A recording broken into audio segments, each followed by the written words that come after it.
Hello, my name is Melissa Hafey Ramirez, and I would like to discuss the 4 C's of leadership: character, competence, cadence, and capacity, and how I intend to establish these elements in my workplace. The character of biblical leaderships means we tend to elevate competency as the highest qualification for leadership, being above reproach in character, family, and public life, according to researchlifeway.com 2017. Competency means the ability to not just finish a task, but the ability to excel at it. This is a way to consider it being at the top of the competency scale, Willis 2022. According to Willis, capacity is a thorough assessment. Circling back to capability, one may be able to perform each of the roles. But given the 24-hour nature of days, one may not have the capacity to efficiently perform these roles, certainly not all at once. According to Merriam-Webster 2024, how cadence became a business term, music isn't the only thing with rhythm. According to Peraza 2024, capacity management refers to the strategy applied by businesses to maximize production efficiency owing to the overall demand for a product or service in the market. Its goals include identifying and eliminating bottlenecks in the manufacturing process and increasing the production speed by optimizing available resources and removing time and capacity constraints. Character is one of the more straightforward elements of the 4 C's because this is always a demonstration of one's grit and excellence. The saying, "actions speak louder than words," is at play here because teachers must be honest, principled, and dependable always. Demonstrating incorruptible moral fiber should be given in the teaching profession, but this is not always the case. As a leader of educators, it must be a leading element of one's person. You must be an example for your subordinates to follow with your words as your bond. In this way, others will know you can be depended upon in a crunch, and this will grow your reputation as the right choice for any job. Here is a trustworthy saying: whoever aspires to be an overseer desires a noble task. Timothy 3:1.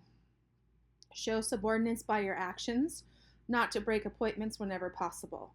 Enforce your school code of conduct and behavior by always enforcing the rules. Always do your best.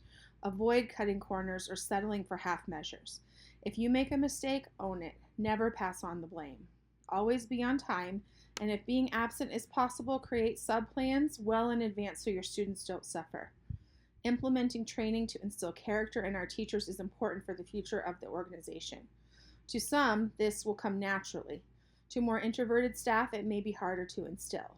If done with compassion and grace, I believe anyone can understand the trait and use it at work consistently. For it is by grace that you have been saved through faith, and this is not from yourselves. It is the gift of God, not by works, so that one man can boast. Ephesians 2, verse 8 and 9.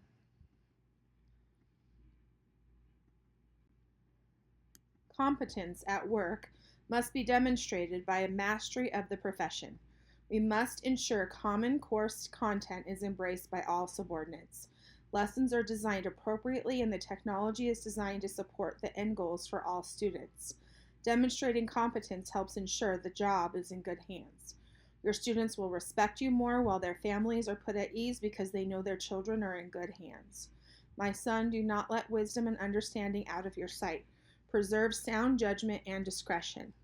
Proverbs 3:21. According to SciCheck 2021, the concept of competence is creeping into our lives, pervading our thinking about developing people of all ages, from new babes to weathered professionals. We find it in modern human resource departments in our workplace and in innovating schools experimenting with competent-based education. Doing a job well means taking it to the next level and demonstrating you have the skills to attack anything that comes your way.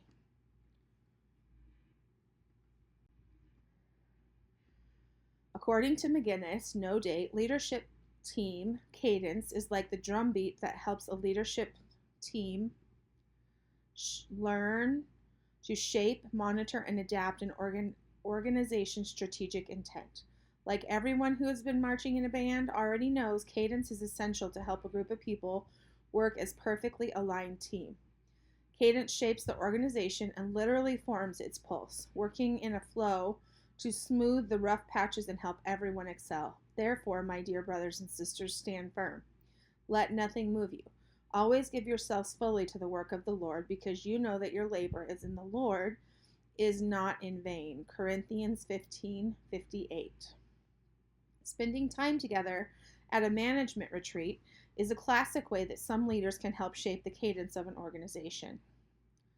Trust exercises, getting to know one another, and even friendly sports competitions can help team members quickly learn how to work together effectively.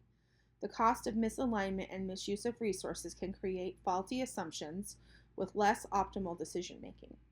Cadence isn't a panacea for these issues, but it's a great tool for mitigating them. McGinnis, no date. Team building exercises will be essential for creating synergy within the organization. Capacity management supports its institution by forming the most efficient methods to conserve organizational resources without cutting quality in the delivered product to maximize results. From an educational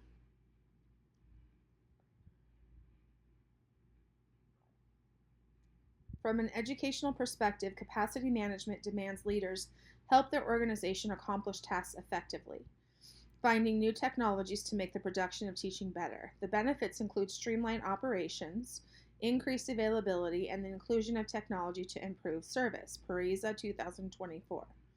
One example is leaders must keep an eye on the creation of artificial intelligence tools to streamline data collection, support lesson development, and ensure all state and federal mandates are being accomplished. One of the challenges most faced in the education sector is how to do more with less in most productive way. Two are better than one because they have a good return for their labor. If either of them falls down,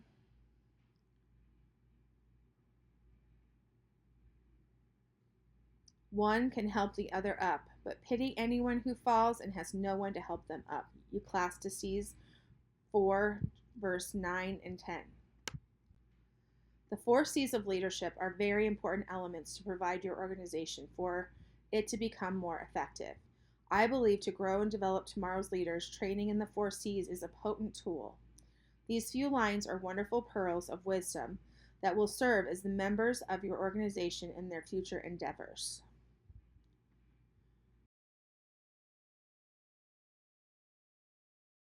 And I wanted to thank you for your time and listening to this presentation. Thank you so much. Bye.